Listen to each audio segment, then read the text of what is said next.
Ahoy ahoy to all you smooth sailors out there, and welcome aboard the DeckTales Podcast.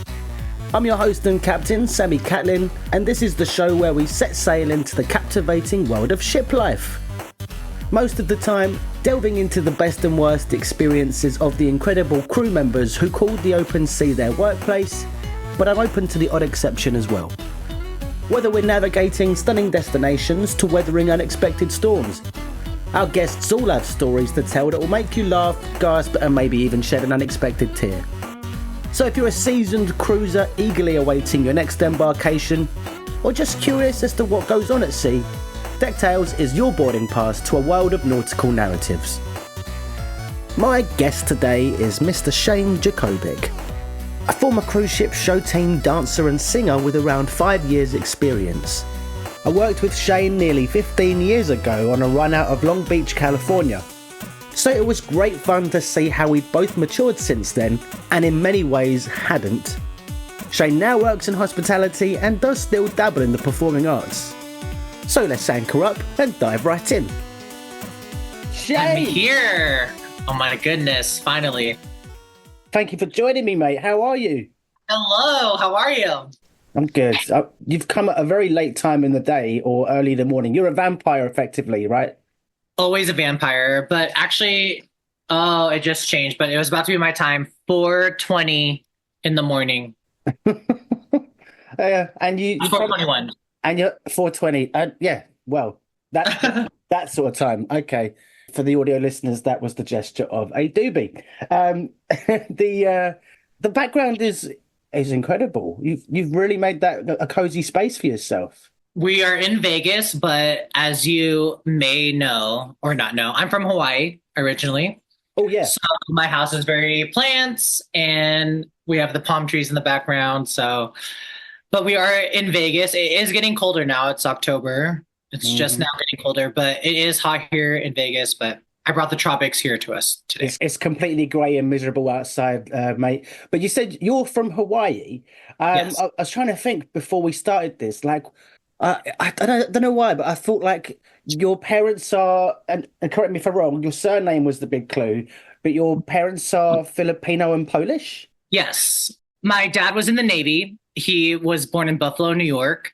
He is Polish, German, and met my mom in Hawaii, was stationed in Hawaii in the Navy. And my mom is Filipino and Hawaiian, and that's where they met. Fell in love. They had a lot of good years together. They are just now, recently separated. Oh, I'm sorry to hear that. I think it's okay. I think that when you get older, you live your life. Like they've both gone different ways. The kids are out of the house and they're happy. They're still friends and, they're enjoying their life now. So that's good. You're one of how many siblings? I have 3 sisters, 3 younger sisters. I'm the oldest. Oh, wow. Okay. I wore this for you. I have no carnival memorabilia, Shane. None at all. And you remember the shirts we had to wear, the red, white, and blue? Yes. I was never How can I forget it? I was never going to keep one of those. The shell suits. But I remember, strangely, weirdly, you saying to me in the crew bar one night, "Oh my God, have you ever seen the film Green Street?" Green Street Hooligans? Well, it's just called Green Street, I think. But is it? In the States, it might be called Green Street Hooligans, emphasis on hooligans. But yeah, you were like, you could so be one of the hooligans. Well, basically, that movie is like guys like beating the shit out of each other and really cool. And you have that like accent. Yeah, but you're like, Shane, you know me. When have I ever given you the impression that I would beat the shit out of people?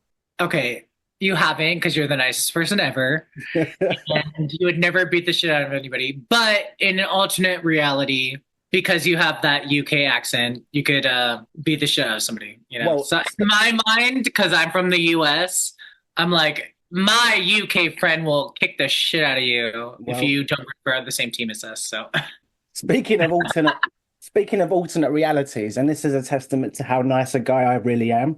There's a film that's coming out soon, or being shot over here, with Sacha Baron Cohen, and it's basically a remake of a French film called Je ne sais pas un rond facile. I don't remember exact translation, But the alternate reality is the flip world of when women are the superior sex. They do all the construction jobs and they have the big, like, power leather suits. I was at the costume fitting day before yesterday, and Yeah. my costume kind of looked a bit French, but I was like, what's my role exactly? And I checked the sheet and it said man with pram. Okay. So there's a couple weeks of filming on that, and yeah, should be an interesting one. I have to get rid of all of this because they need to be clean shaved completely. Well, you look really good right now. I love your beard. Like, how old are you right now? What's your age? I just turned 37 the other week. 37? Mhm. Wow, congrats. There's nothing to congratulate. That's a very arbitrary number. Glad you're not 40 yet. No, well, I mean, Shane, you've got the Asian gene, so you could be 60 and I wouldn't even know. Oh, thank you. I appreciate that. But I'm young at heart and old with experience, but I just have fun. I think that life is about you have different phases and you come and go through each one and you take life for what it is. Sometimes it's hard, sometimes it sucks, sometimes it's awesome. And that's what makes life, right? I think so, but I feel like you very gracefully dodged the bullet of how old you are, my friend. Oh, I am so much younger than you. No. I don't look a day over 35. No, but I'm 35. So yeah. You're 35? No, you're not. Are you? Yeah, You I are am. young. I swear you were older than me on the Carnival ship. It's just because I acted older than you. And I'm Okay, can I hit my geek bar while I'm talking to you? Yeah, of course you can. It doesn't matter. Is that cool? Is I that mean- like I'm not like sponsoring it or anything, but Geek Bar, we love you. Thank you for supplying me with nicotine because I don't smoke anymore because I used to smoke on ships. Remember that was a thing? We go to deck 4 forward and smoke 20,000 cigarettes. Actually, I used to have a smoking kimono because I would wear like a kimono over. And did you work with Butch? That name sounds familiar, but I don't think I did. Okay. Anyways, he would always be like, oh, you're smoking kimono, because I would always come out and we both smoked and we couldn't smell like smoke. And you would walk on deck 4 forward. It'd be windy as fuck. And you would just put on your little thing and you would smoke really quietly without trying to get your clothes smelling. And then, yeah. So that's what I remember. You've been off ships for a while now, haven't you? I have. And but you're still, fitting into the uniform. I look good, pretty right. Yeah, no, I moved to Vegas where a lot of cruise ship dancers go to do shows. And for me, it was kind of like you travel around. I did my younger 20s on cruise ships. And Vegas, I had already grown up in Vegas from Hawaii, moved to LA. My grandparents have been in Vegas since the 90s. So 30 years now. So I was always coming back to Vegas, and Vegas is always a big place on entertainment, and there's shows. Like if you want to be as dancers on the cruise ship, you're always traveling around. Vegas was like you can be in a show but have a home too in one spot. So that was the natural progression for me, as a lot of dancers and singers do on cruise ships. And that's why I settled in Vegas, came here, did a few shows, started managing a bar. Now I'm in like hospitality industry. Still sing, dance, work at Allegiant. I just worked at the Super Bowl. Allegiant Stadium. It's like the home of the Raiders. Oh, okay. Thank you. Yes. Raider Stadium. Work there, work at a theater too with a lot of other dancers. I don't dance anymore. As of 2020, I kind of was like, all right, I accomplished my goals, started looking into other things, doing hospitality industry. And then I've been singing a lot more, hosting. I host shows, drag shows at the Phoenix Bar and Lounge, at other places. And, so that's been my natural progression as of late. So. Yeah. And so do you have a drag act yourself? I don't have a drag act. I've done drag multiple times, but... Me too. You have? Oh, just once or twice. Just once or twice. What color hair do you have? Oh, no, it wasn't a real thing, Shane. I literally did it for a farewell show on board one of the ships. But I have a weird memory of you. Who was in your show team? Was there an Arthur in your team? Arthur?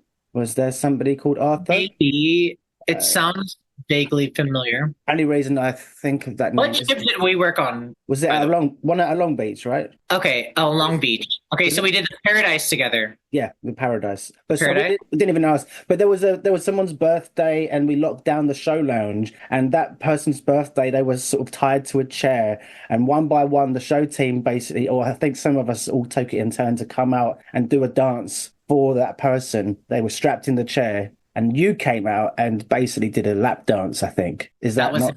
That wasn't. I've got a video of it, but you know what? I haven't watched it in forever, so.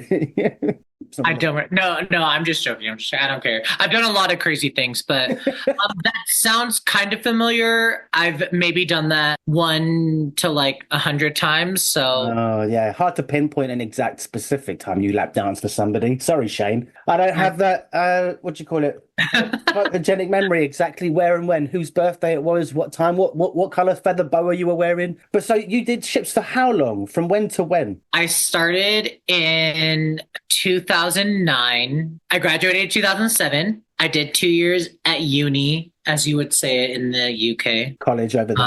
Yeah.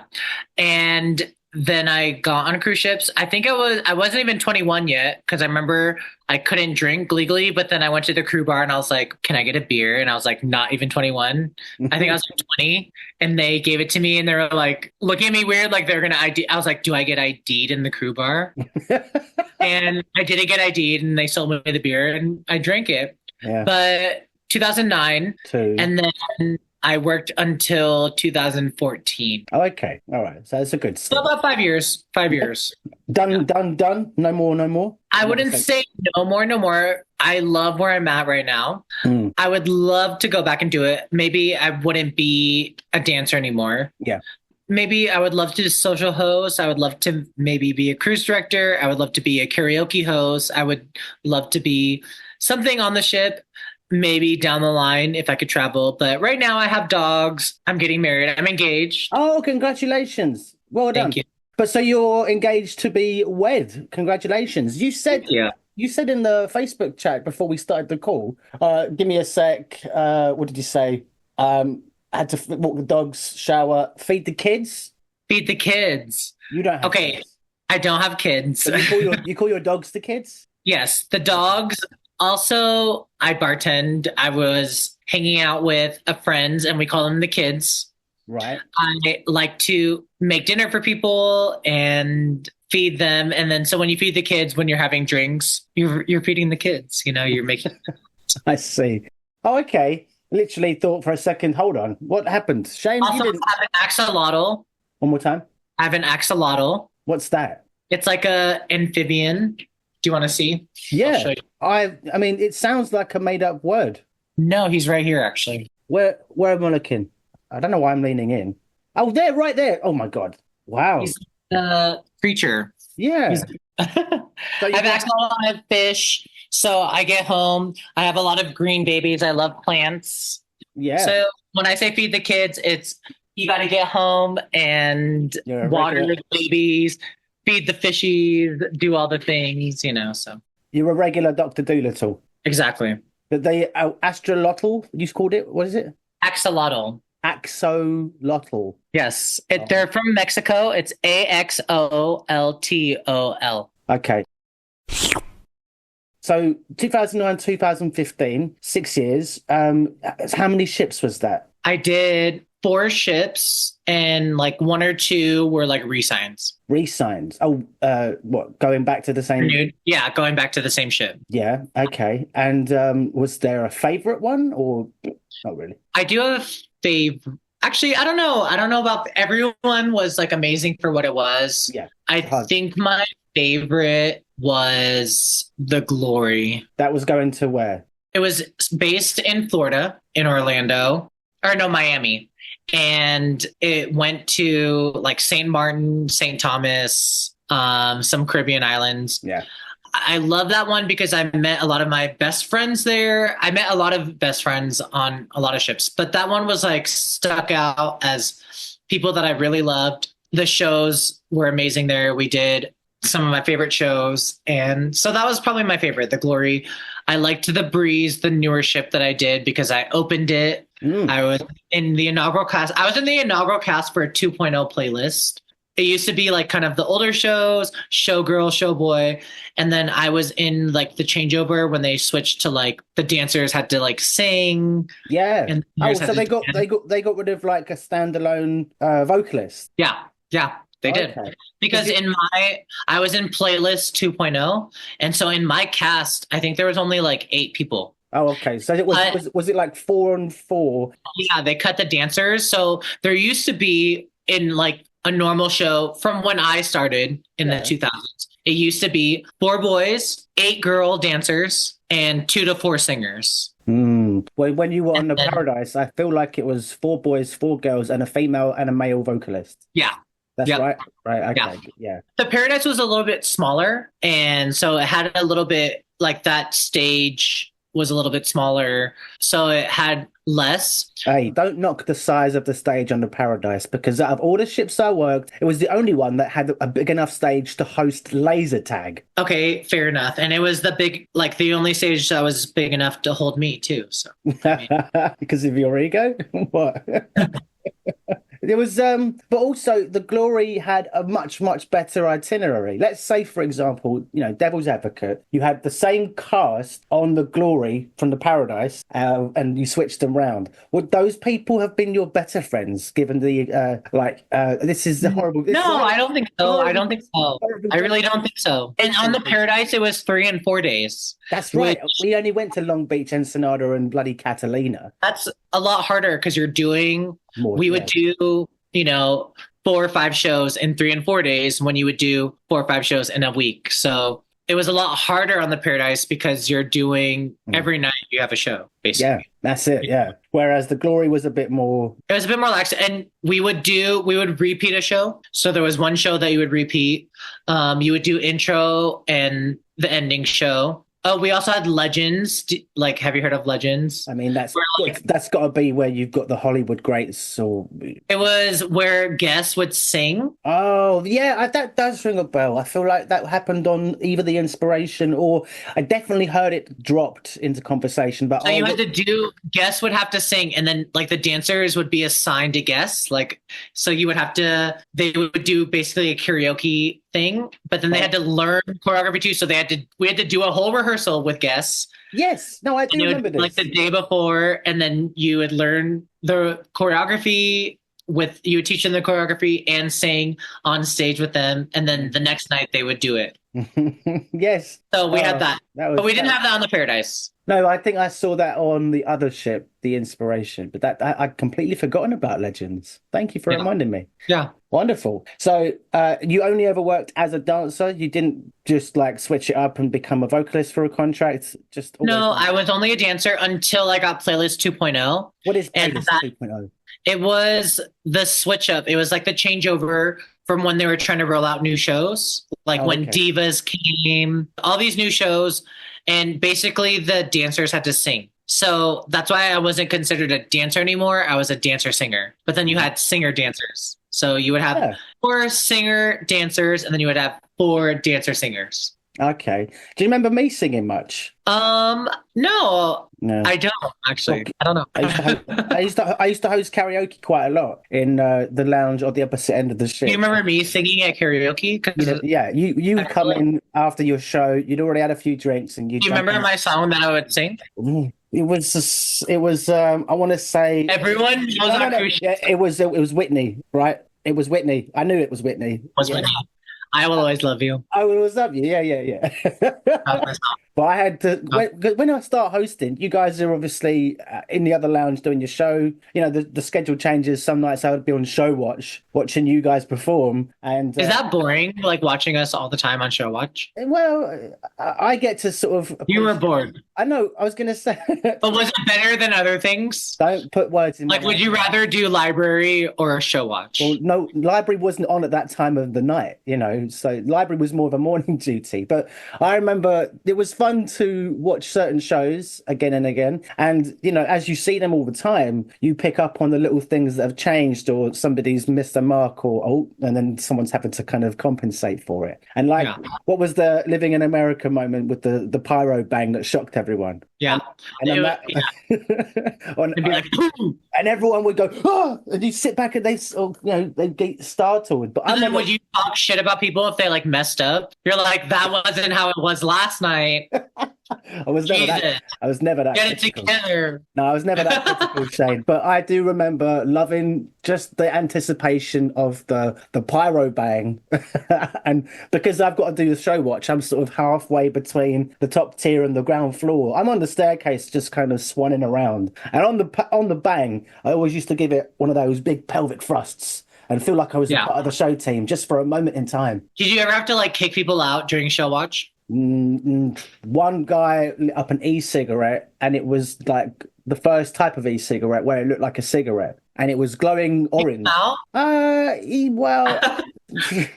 don't think kicked out's the right word. I asked him to stop vaping or e-cigaretting. I don't know what the term is. Well, I'm gonna vape in his honor. Sorry for getting kicked out, sir. You can't get kicked out, Shane.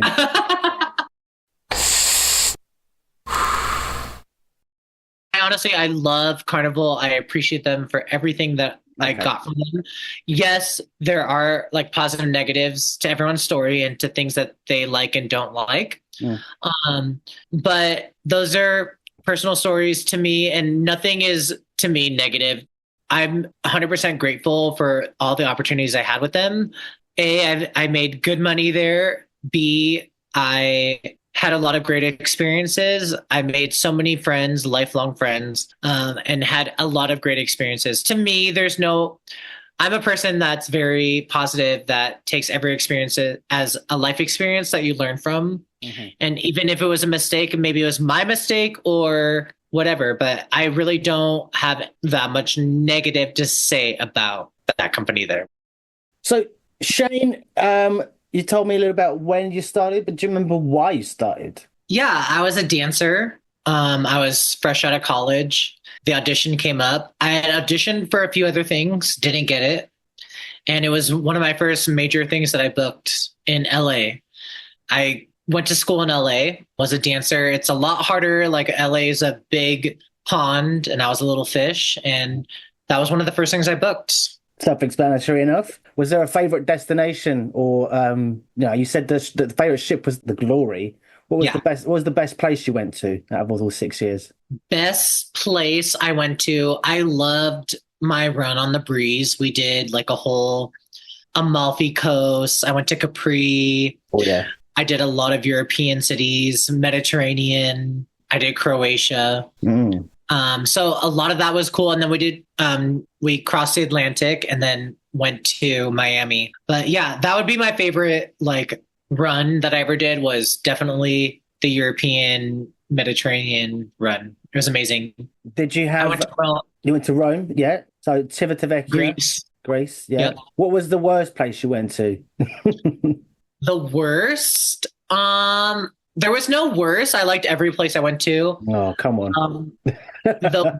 But I think on paper, the worst was probably Ensenada. Yeah, I mean, that's got to be up there for a lot of people just because of the culture or lack of, because it's just an American spring break type of vibe, really, isn't it? Yeah, that's the vibe. I mean, but that's what people want when they go on a cruise, I think. Some people. Those people on that destination, but it had a lot to offer too. I mean, some people can't afford a Mediterranean cruise, and so you take what you can get. And Americans typically don't get much holiday either. So a 3-day booze cruise is a perfect kind of quick getaway, and it doesn't come out of their holiday from their annual leave, right? Yeah.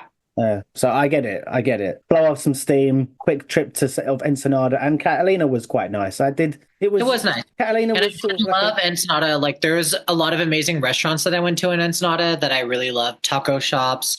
There was even really good sushi in Ensenada, believe it or not. Besides the drinking and stuff, there was other things to do. Like you said, there was quad biking across the sand dunes. There was things like that. Yeah. But did you do much on the way and across your 6 years? Did you do much in the way of excursions? Did you get time off to go and do those things as well? I did. I mean, I wish I did more. Yeah, always. I was often too lazy to do it, but that was my choice. But I did do a few when I was on, I think even in Mexico, we did zip lining, Oh yeah. rode some donkeys, did some tours. I did a few tours in Mexico. So I did do a few. As a guest or as a tour escort? As I think when we did it, we were able to do it. I didn't have to be a tour escort. I think like we were going on as crew members, but we were guests. Like I didn't have to work. Yeah. Okay. Okay, that's fair enough. Were any of those short excursions that you did a catastrophe in any way? Um, no, but there was one time when I almost missed a ship. All right.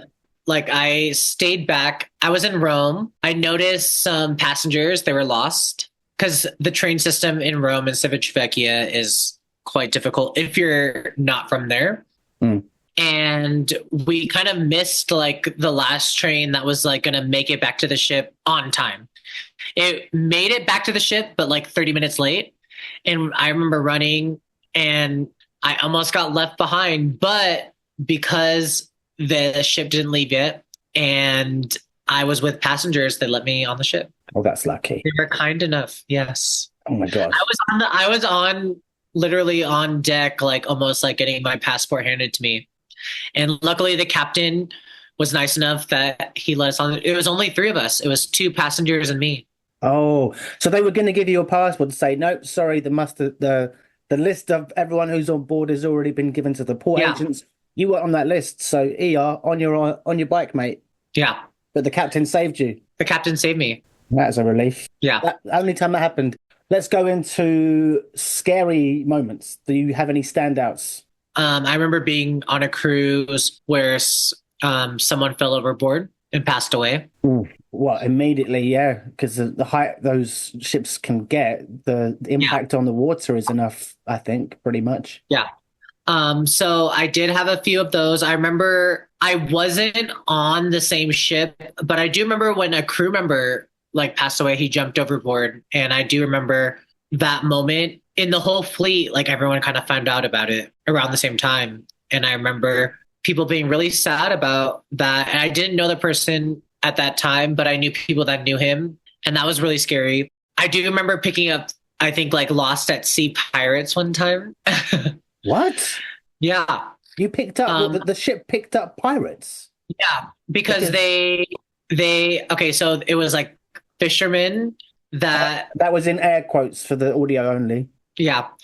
And they were lost at sea and they were just like I think they're like ship like not ship, but it was a boat. It was a tiny little boat. And they ran out of gas and they were just drifting along and they were waiting for someone to bring on board. But I do remember that like we were really kind of safe about it. They were brought immediately to like holding, like there was only 3 people on board. They were compliant. They weren't like giving anything bad, but I could tell like why were they at sea? Like what were they doing out there? And they were saying they were fishermen, but they didn't have a fishing boat. Mm. So it was kind of weird. I don't know the true, like a whole meaning or backstory of this, but I do remember picking them up and we actually saved them and they were held until we got to the next port and then they had to be deported like the next day. So how do you know they were pirates? You've put the fishermen in quotes, but you started the story by saying we picked up pirates. I don't really know. I don't know.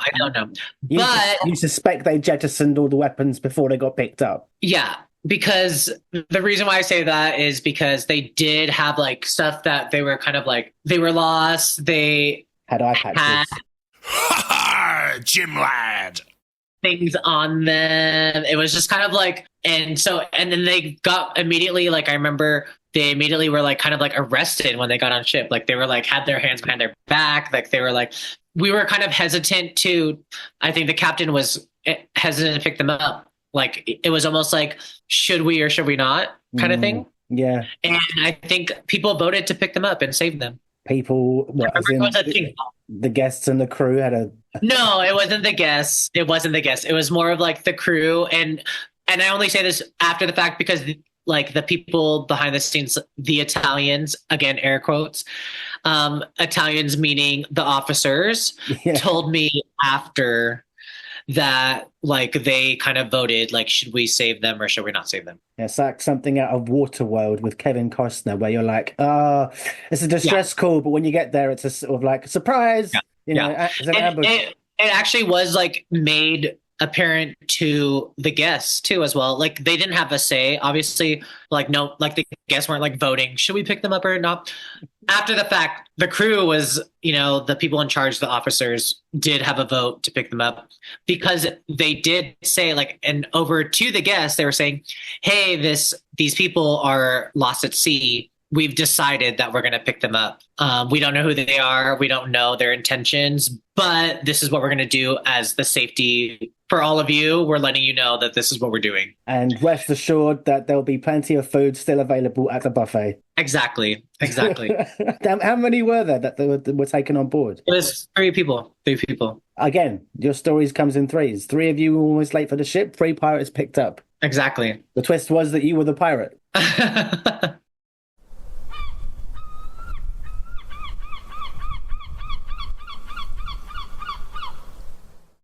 Do you have any most embarrassing moments you're willing to share? I'm not counting the late for the ship. That was pretty embarrassing because everyone was yelling at me while I was running on the ship. I imagine so. But embarrassing, most of my embarrassing stories are getting drunk and always getting naked. I do remember that. That was a thing. It's all coming back to me now, Shane. It's all coming back to me. So that's pretty embarrassing. And then all my other embarrassing stories are like dancer stories. For the record, the getting naked part was never in guest areas. No, never. It was always behind the scenes. It was always like in my room or in like behind the scenes late at night when no one could see. And that's pretty embarrassing. But it's mostly dancer stories like falling, tripping, falling on stage in the middle of a show. I one time like had to do a solo and I ran across the stage and had to do like a trick. Like there was like a lot of trick sections where you would tumble, like do a back handspring or something like that. And I do remember like one time trying to do a trick and falling. I had like new shoes on or something and I slipped. It was like my first time like wearing these shoes. And so I did my trick and I like slipped really bad and fell on my face. And I just remember the whole audience being like, oh, like really loud. And that was a pretty bad one because everyone was like, even if they weren't on stage, they knew that it happened because they could just hear so loud. They had a thud. Yeah. Do you remember if or not? I mean, you probably didn't because you were busy enough. And as you've already said, you didn't go on excursions because you were too lazy. But I preface that by saying it. So have you had any other jobs on board, side hustles to earn a bit of extra money on the job? Well, we always had to do like for the dancers, we had side gigs that you would make so basically you would make your paycheck. And then if you did side duties, but we were all on rotation of side duties. It's not like you could choose. And you wouldn't get paid extra for those things. They would just... No, we did get paid extra. Oh, did you? So we would get paid our weekly, we had a weekly pay, but we would get paid every 2 weeks, but it would be like the weekly pay was a certain amount. And then we had side gigs and we would get paid like $90 a week. And that would be in cash in an envelope. Oh, so you got paid extra for doing things like library duty? Yeah. Holy shit. Yeah.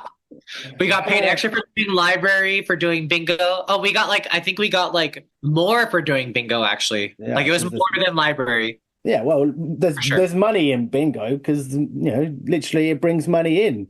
We would go to the paymaster and we would get a little envelope of cash. I never got an envelope. I think our pay was it was like $90 a week for doing library. Yeah, but that's great. Adds up. For just sitting in the library, not really doing all that much. I sat through so many library duties and I never got an envelope. Dance class. I mean, I think we did dance classes too. Yeah, you did that. You helped us out on bingo with did you call games or did you just sell tickets? We called games sometimes, but usually it would be a social host. Yeah. But, every once in a while, the social host would want to do it. And we would be like... Well, unlike yourself, Shane, who went to school and studied performing arts and stuff, I studied bingo. So that's probably why you didn't get to call it. It's a specific skill set to call numbers. Yeah. Well, Your tumor is B9.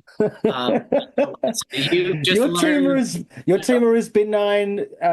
Your explosive is C4. Yeah. Things like that. They're intense at bingo there. They are very I intense. remember the line being really long. Like people wanted to get there early. Yeah. Like it would be a thing too. Like if you were on bingo, you couldn't be late. Like you had to be like, and that's the thing. Like with the dancers, we had a rotation. So like if you did have to work bingo, you would usually be like on Port Manning, so you couldn't get off the ship, so that you could be at bingo like when everyone was there. You know. Mhm. So like we had a little rotation, but I remember bingo being intense. Like there was always a line. And I remember too, back in the day, it used to be like different. It changed bingo cards over time. Like, and I remember like we had to do it on the sailing sign, but then like it changed halfway through. I don't know, but it was intense. Bingo was intense. Bingo! Well, intense in a different way to English bingo. Imagine no one's saying anything, and everyone who makes even the slightest sound is looked at with daggers for eyes because they coughed or something. Yeah. That's that's English bingo, where no one wants to miss. They wanted you to make noise at our bingo. No, I know, but no one wanted to miss anything, so they didn't like any extra noise. Because if they didn't hear something because the neighbor was being loud, it would get very intense. Did you have your favorite shows, game shows, or sketches that you were involved in? Favorite game shows? I do not have any favorite game shows because I thought they were super boring. I remember the Newlywed Dating game. That was like fun. But I did not care much for those. I do remember when they had like Hasbro came on the new ship and they had like Hasbro games, like game show Hasbro. And that was really fun because it was more high tech. Yeah. But that was very like, you wouldn't know about this because you were only on the Paradise, but. No, I was on the Inspiration as well. Just kidding. You weren't on like the big ships that I was on, but no, I got all the old tech. Yeah. No, but they did have a few like high tech. But no, I mean, that was for social hosts. I did not delve into the games too much. What about? I did have to, as a dancer, I did have to go to the nightclub. We had to dress. Okay, so after shows, we had to dress up. We had like a whole outfit, and we had to go mingle and like take pictures with people at the nightclub. Right. Okay. What was the benefit of that? There was no benefit. I don't know why we had to do it. We literally had to walk around, and I think it was because they were trying to make it like Carnival's like the party ship. Like you guys should be like hanging out, and we had to go and like take pictures with the guests. Like they made us like sit on the bar, like you're sitting on the bar and like having fun. And we would just hang out. For those Kodak moments, the guests will always treasure. We also had to do a deck show, and we would have to get ready like on deck 3, which is where our like getting ready area would be. And we would walk up and we would have to take like a guest elevator, and we would have to go all the way to like deck 11.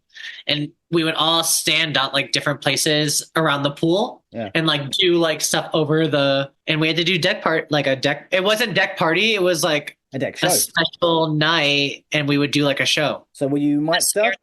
Sorry again? Yeah, the singers would sing. At that time, I think we were just dancing. Like we were like pantomiming the song, but like we were dancing over and like doing things. Oh, okay, that sounds quite cool, actually. I didn't see anything like that. Our definition of a deck party is just the band's playing and then everyone's kind of dancing, like doing line dancing. Yeah, basically, exactly. Which I have not been able to. No, this is a full choreographed show with lights and like the band, like half the band would be there. Like they would like pull like 3 of the band members, like a guitar player, a drummer, and like a piano player, and they would like play, and then the singers would sing, and then the dancers would like dance behind them, and there was lights on like the different parts of the levels outside at the deck. It was really cool. It was like a whole show. But what was preventing or prohibiting guests from, say, coming into your space because you're out on deck? I don't remember exactly, but they just had like secure, like it would be closed off on like where we were, kind of. Right. It would be open, and we would be with like the guests. Like we'd be dancing with the guests. Right. And then we would go to like the main stage area, which would be like where the funnel was. And so like the lights would be, and the band was, they'd be like on like 3 floors where everything was, and like those areas were cut off like they would like just rope it off and like have like security I see. standing right there. And then when we were walking on the sides, we'd be with the guests and they were able to stand there, but then they'd just be like kind of cut off where the main people were. Speaking of being cut off from people, were there any forbidden romances that you can tell us about? That was an awkward segue. Well, I never did anything with guests. I was too scared. Sorry to not give you the dirt that you wanted, but I never did hook up with guests because I was way too scared to do it. You would get fired if you did. And it just wasn't worth it to me. Like, I would hang out with people, but also like you didn't really want to like be like, let's hang out even more. And I just didn't do that. Most of my hookups were staff members. But I do remember when I was hooking up with staff members, people would be like, where have you been? And I was like, I went to Germany last night because you hooked up with like a German or something. Or like, I went to the I-95. Like, yeah, I saw the Filipinos and, so, and then you would just like rack up like different states and continents and be like, yeah, I got Italy, Germany, this, and that was like who you hooked up with. It was like a different kind of bingo. Yeah, exactly. Full house. Yeah. Yep. But we always wanted the Italians because they were the richest. Well, they had the nicer room. And exactly. They had the nicest rooms. They had the most power and the best food. And yeah, that's fair enough. I feel like most people would say Italian cuisine is in their top. Well, and like for them, they eat in their own like. We had the crew mess, the staff mess, and then the Italians would have their own officers dining room, and they would have like full on like wait service. Mm-hmm. Like we would just have like our buffet style food. They could go to dinner and have full wait service for them. What, in the main restaurant with the guests every night? Not with the guests. No, they would have their own like area that they could have their own wait service. They were also allowed to go to guest areas and eat. Which is kind of weird when you consider we just had one crew bar on most of the ships, right? It was like segregated dining hall messes for the different departments. But when it came to drinks, we were all one family. Yeah. But that's awesome, I think. I agree. It's just, it's obviously across the industry, Shane. It's different on every company. Some have separate for all, some have inclusive for all, and sometimes it's a mix. So it's good that you remember it as fondly as you have. But no, in terms of I feel like too, they were even like allowed to call room service. Oh yeah, because I remember a few times like I was like hooking up with an Italian, and they would be like, "Oh, I can call room service. Do you want like fruit right now? Like, should I call for something?" Yeah, they wouldn't do it all the time because I feel like the staff would be really mad. It was only for special occasions, but they could do it if they wanted to. Yeah, I mean, we didn't have those kind of privileges, but the thing I liked about working with Carnival was that the 24-hour pizza kitchen, and they would make you a fresh calzone. Yeah. Oh, those people hated us too, though. Yeah. We would show up really late. It'd be super busy. I would go after the club, like everyone was there. That's it, yeah. No, yeah. So I wouldn't go up and order. I would ask a guest to order it for me. That's good. That way I could avert the evil gaze. It's like, I didn't order it. Oh, this is for me? Oh, that's so kind. No, I would wait in line. Sometimes it'd be like an hour wait, but we would go and we would order drinks as well at the bar, because that would be like the latest bar open would be like right next to like the pizza bar. Wow. And entertainment staff, obviously, they have a very different set of code of ethics and rules and restrictions than a lot of the other crew members. Like we're considered staff. Yeah, like a one stripe officer kind of thing. No, totally. There is like it is like a rank, a class level. It was different. It was depending on what you were like. Like some people could only walk certain places. They weren't allowed to walk in a certain area. Which I couldn't imagine, like, if that were me, I would be like, that'd be hard for me. Like, I would feel like I'm less than, which I never wanted anybody to feel. But, I did feel like, even for me as a performer, I got a lot of privileges. So I'm really blessed for that. But Italians got more stuff. So I'd be like, I want to hook up with Italian because they can get more, So it's like an opportunist kind of thing.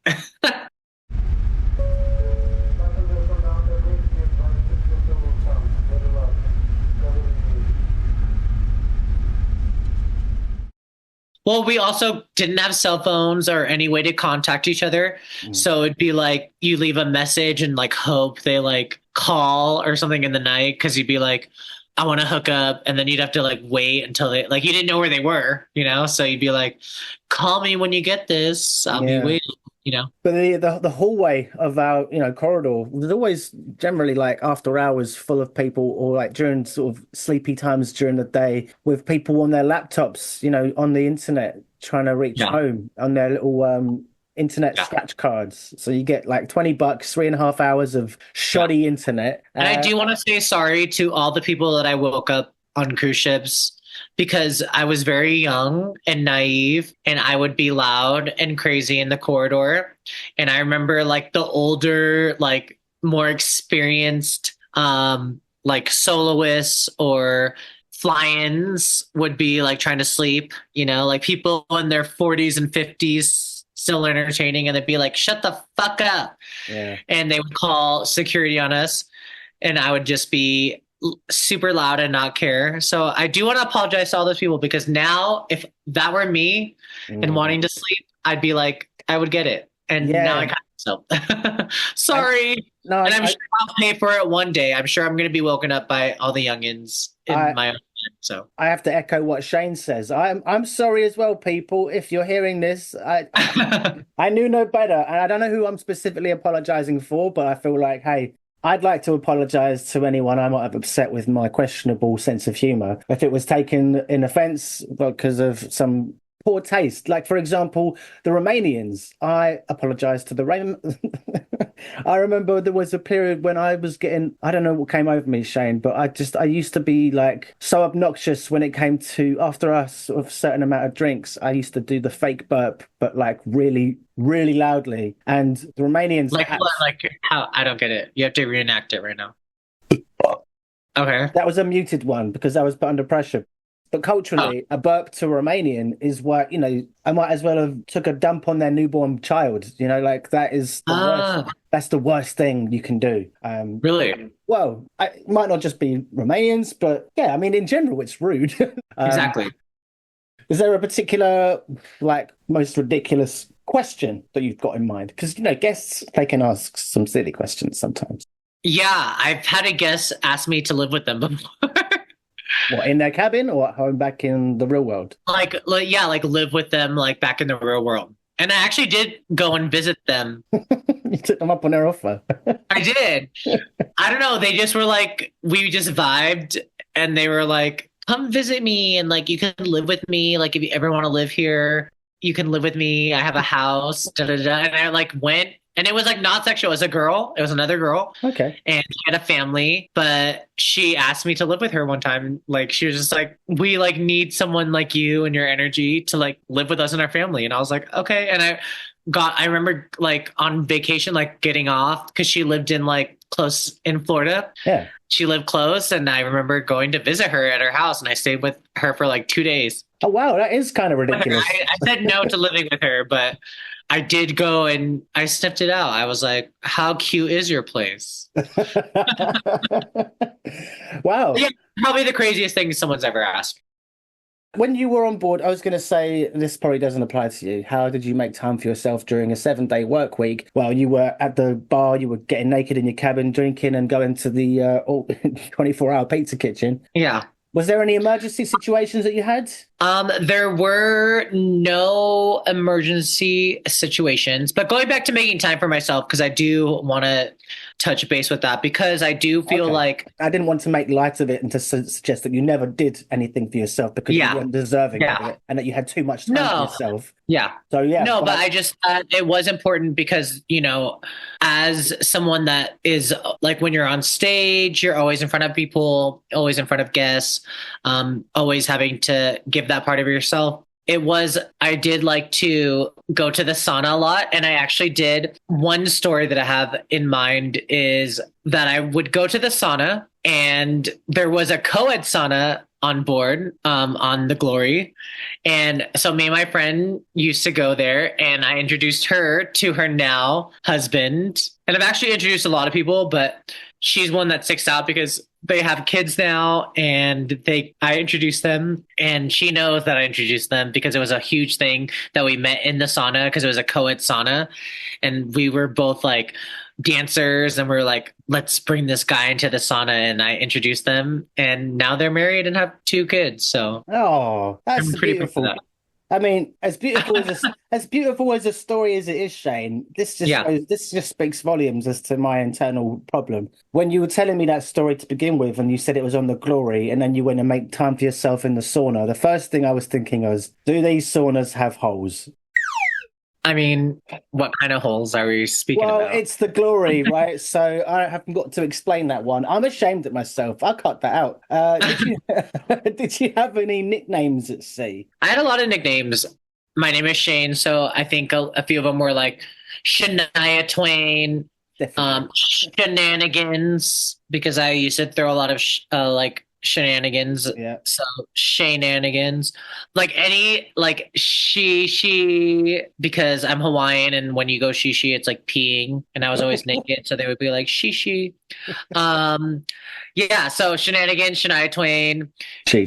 Sh- yeah. Well, so you said there was no, so all pretty relatively PC sort of nicknames, nothing too demeaning or otherwise racial. But were there, you said about no emergency situations, but like bad weather, terrorism, technical failures, nothing like that sort of comes out. No, I mean, one time we kind of went through a little bit of a storm, and I remember there was literally only one time when we canceled a show Mm, because it would be hard to cancel a show. And sometimes it'd be rocky, mm. and we'd be like, cancel, we don't want to do it. But they never would cancel it. And there was only literally one time where this show got canceled. We had to do On the Sea, if you've ever heard of that. If I was not upon the sea, there's something else Yeah. I'd rather be. Yeah. What So I character were had to do you? that one time, only one time. And like a lot of people had to do it a lot of times, but I only did it one time. I did it And once. I was the jockey. Oh, okay. I was the salsa instructor. Oh, Yeah, fancy. not fancy. So what was your line? It was like something I remember being like with the horse, like we had like a cutout horse, and it'd be like, wee, and it was like something about like with the horse, like neighing to like the girl next to me or something, and it'd be like up, like something riding. I honestly don't even remember the line, and I barely remembered the line when I was doing the show as well. But it went smoothly, I hope. Yeah. I don't know why that's such a traditional thing. Like it's across the industry, that thing. Yeah. It's been around forever. I'd like to know where it started. It's a good sort. Like, yeah, I wondered where it started because I remember that people used to do it, and it used to be like, oh my God, if it's Rocky, you have to do this show. And I think they just made it up. Literally, I think it was like Rocky, and they're like, we have to do something. Yeah. And it was like something standing still that involved a lot of people and to take up time. And, like that's what it was. It definitely takes up time because you all do it in a canon. One Yeah. person starts on stage and then they say their thing, and then the next person comes out on stage, they say their thing, and then they restart it, and those two people kind of do it in a Yeah. canon. And it Yeah. grows and grows and grows. But yeah, it just takes forever, right? It's a good Yeah. 20, 30 minutes Yeah. to at least get through it.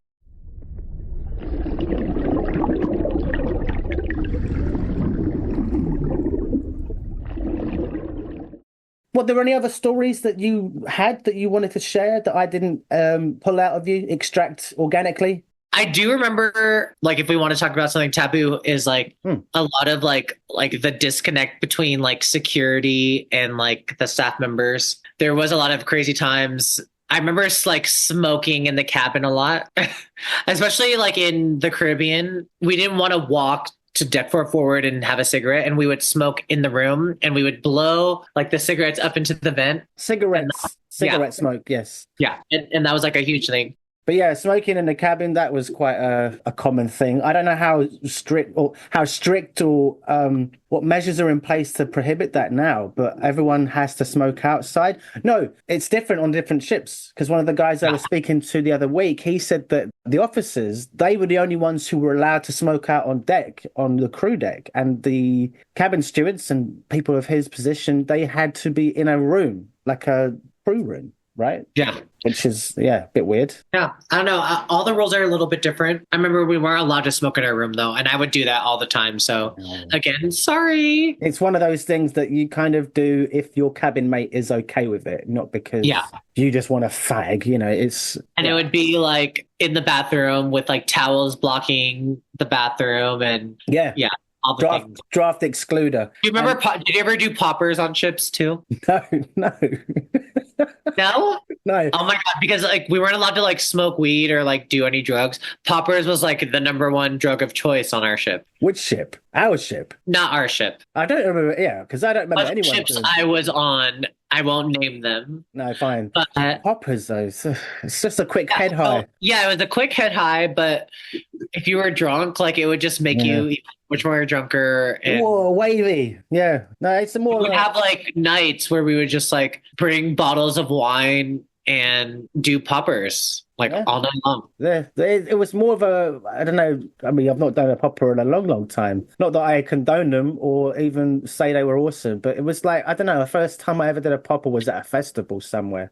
But I heard a thing, Shane, but is this true? Doing poppers is like, you can tell me off for this if I'm completely wrong, but they call it like the gay drug. Because it's supposed to be for sex. It's supposed to be for sex. Like you do poppers and then it makes it less like you become like more open to like pain. Oh.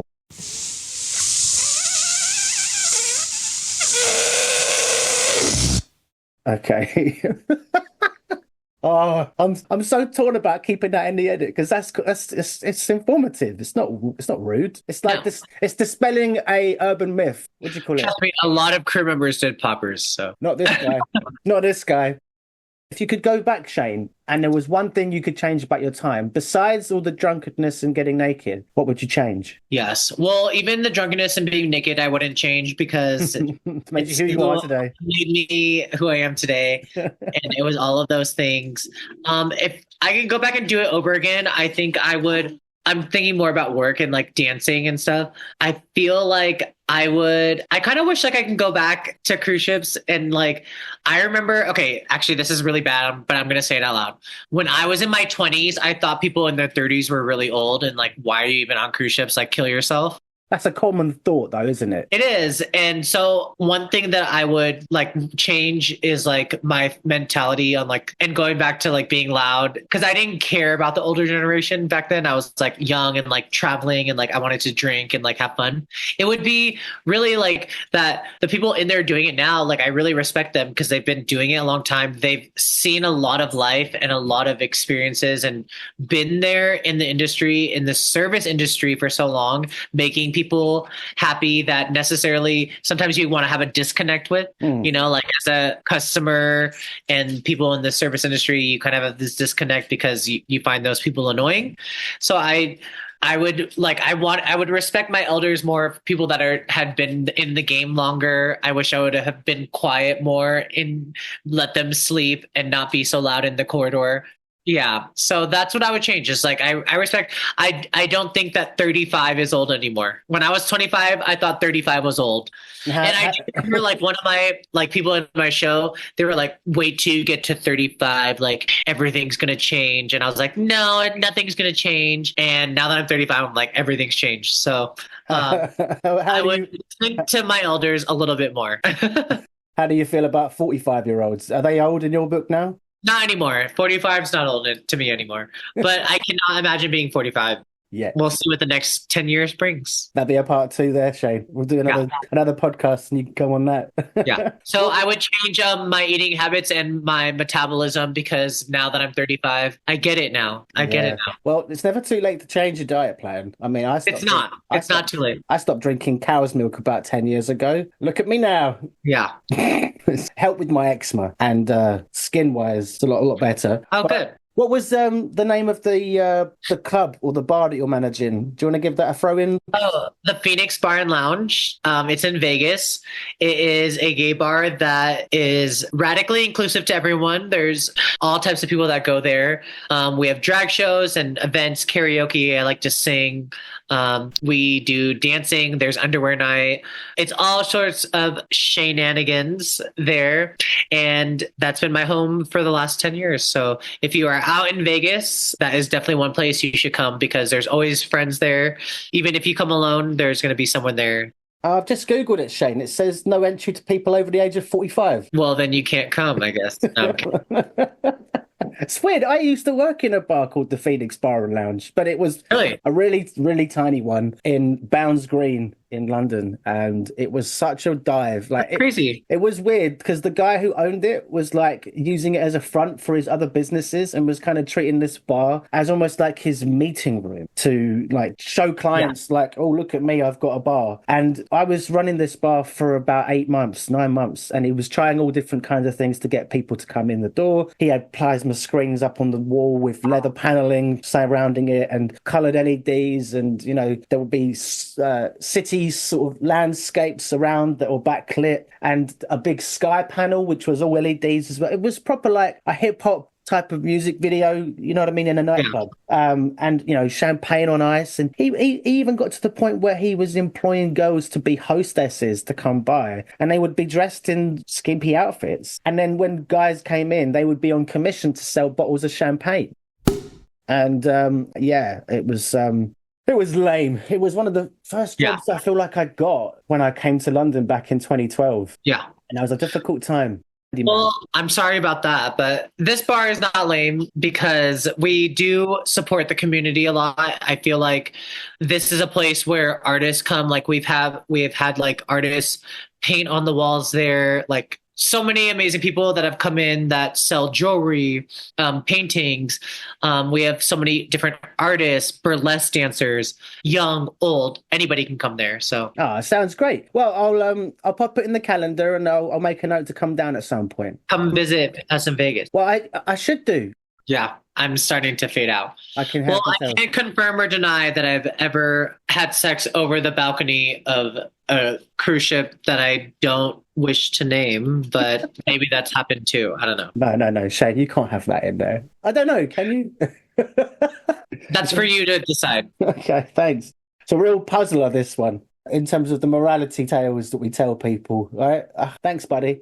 But it was great. It was great seeing you. Thank you for having me. No, it was lovely catching up, man. And I hope you get some good sleep. And Thank you. The bar is a success moving forward. In true Vegas form, I'm going to bed when the sun's coming up. As me, the vampire, it is now my time, So it's like the show is ending when the sun comes up. And then you can go and feast on some virgins when it gets dark again. It's exactly what I'm going to do right now. So.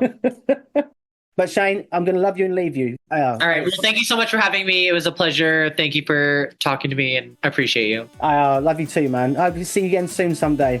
Stay in touch. Be well. Thank you. Appreciate you. Thank you. Good night. Mwah. So there you have it. That wraps it up for this episode of DeckTales. I hope you enjoyed it. If you've been entertained by the tales of laughter, camaraderie, and the occasional stormy sea, then don't forget to subscribe, rate, and leave a review. Your feedback helps us to navigate the podcasting waters and continue bringing you these fascinating stories. Before I sign off, if you'd like to share your own stories for future episodes, then I'd love to hear from you. Simply get in touch over the socials, because after all, the best stories often come from our listeners.